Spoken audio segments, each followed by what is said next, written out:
फरमाते हैं कि मैं ना मजदूर लेने गया, बगदाद के चौक में मजदूर बैठे होते थे। तो मेरी उन मजदूरों में से ना एक नौजवान बच्चे पे नजर पड़ी।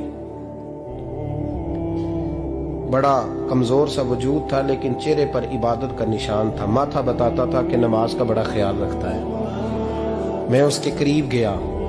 चेहरे भी बड़ा कुछ बताते हैं ना, चेहरों में भी बड़ी रानाई होती है। फरमाते हैं मैं करीब गया, मैंने उसको कहा बेटे मजदूरी करोगे? तो कहने लगा मजदूरों में बैठा हूं तो जरूर मजदूरी के लिए ही तो बैठा हूं। तो मैंने कहा कि चलो फिर। कहने लगा नहीं, मेरी कुछ शर्तें। मैंने कहा बताओ? कहने लगा पहली शर्त यह है कि लोग 4 दिनार दिहाड़ी लेते हैं, मैं 3 दिनार लूंगा। मैंने कहा यार बेटे तो बड़ी बेहतरीन है, बाकी भी इस तरह की रख ले। उसने कहा हुजूर दूसरी शर्त यह है कि मैं आपकी मुकम्मल बात मानूंगा, लेकिन जब अजान हो जाएगी फिर आपकी नहीं सुनूंगा। तीसरी बात उसने ये की कि हुजूर मैं आपके घर में काम करूंगा पर आपके किसी सवाल का जवाब नहीं दूंगा। कहते मैंने कहा यार तू बड़ा अजीब है, शर्तें तो मालिकों की होती हैं। कहने लगा जी बहरहाल मैं शर्तें लगा के जाता हूं। फरमाते मैं उसे घर ले आया, काम मैंने उसको बताया। तो जो काम मजदूर सारे दिन में करता है ना, उसने 2 घंटे में कर दिया। हमारे मजदूर सिगरेट पीने में भी तो आधा घंटा लगाते हैं, वो चाय पीने जाएं तो पौना घंटा। वहां उनको भी तो दयानतदारी करनी चाहिए कि नहीं करनी चाहिए? ने मुआहदा किया है ना जी, तो पूरा उतरना चाहिए ना। कहते 2 घंटे में। अब काम जब बंदा शुरू कराता है तो काम और निकल आता है। कहते काम मैंने उसको और बता दिया, वो करने लगा। उसने मिट्टी निकाल के रखी थी बाहर रास्ते में, तो अजान हो गई जोर की। उसने वहीं कुदाल छोड़ी कही और चलने लगा। तो मेरा बेटा कहने लगा इसको जरा बराबर कर दो। कहने लगे चुप कर जा, तेरे बाप से बात हुई थी। जब अजान होती है तो मैं किसी और की नहीं सुनता, सिर्फ अल्लाह रसूल की सुनता हूं। कहते मस्जिद चला गया, नमाज पढ़ के आया तो दोपहर का वक्त था। मेरी बीबी कहने लगी इसको को खाना खा ले। कहते हमने कहा खाना खा लो। तो कहने लगा मैंने रोजा रखा, रमजान भी नहीं था, नफली रोजा रखा हुआ।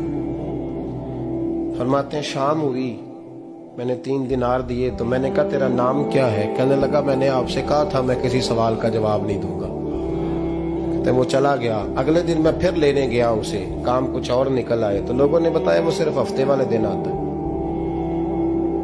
मैंने कहा क्यों? कहने लगे जी वो कहता है मेरा हफ्ते का खर्चा 3 दिनार है। जब 3 दिनार कमा लेता हूं तो बाकी सारा टाइम अल्लाह रसूल की जिक्र में गुजार दिया करता हूं। फरमाते हैं जी अगले हफ्ते मैं फिर लेने गया। मैंने पूरा हफ्ता इंतजार किया कि काम उसी से कराना है। मैं जब गया तो मैंने कहा चलो। कहने लगा मेरी शर्तें याद है ना? और मैंने कहा याद है भाई, साथ चल। फरमाते हैं काम कराया। 2-3 हफ्ते वो आता रहा। 1 हफ्ते में गया तो लोगों ने कहा हुजूर आज नहीं आया। क्यों? कहने लगे बीमार हो गए। कहाँ घर है? कहने लगे बगदाद के कब्रिस्तान के पीछे जो कच्ची आबादी है उसमें रहता है। फरमाते मैं गया, दरवाजे पे दस्तक दी तो कहने लगा हुजूर आप हैं? दरवाजा खोला है, आ जाइए। फरमाते हैं मैं अंदर गया तो मैंने कहा तुम्हें कैसे पता चला मैं आया हूँ? कहने लगा हुजूर अल्लाह वाले हो, आप नहीं आना था, वरना अमीर तो गरीबों का पता लेने कोई नहीं आते। कहते मैं करीब गया तो कहने लगा मैं आपका इंतजार कर रहा था, तेज बुखार है, तप रहा। जेब से कुछ पैसे निकाले। कहने लगा ये पैसे रख लें। एक अंगूठी निकाली। कहने लगा हुजूर आज रात को मेरा इंतकाल हो जाएगा, इन पैसों का कफन खरीद के सुबह जनाजा पढ़ के मुझे दफन कर देना, और जब दफन करो तो ये अंगूठी लेके असर के बाद हारून रशीद के पास जाना। आप उसे कहना मैंने मिलना है, पर वो आपको टाइम नहीं देगा। आप उसको आवाज दीजिएगा कि तेरी एक अमानत है मेरे पास। फिर वो आपसे मिलेगा तो अंगूठी दे दे, फिर आप मेरी तरफ से फारिग हैं। हजरत फरमाने लगे तेरा नाम? और कहने लगा हुजूर वक्त थोड़ा है, आज रात मैंने जाना है, बड़ी लंबी माफी मांगनी है रब करीम से। अगर मुनासिब समझे तो मुझे अपने रब से तन्हाई कर दे।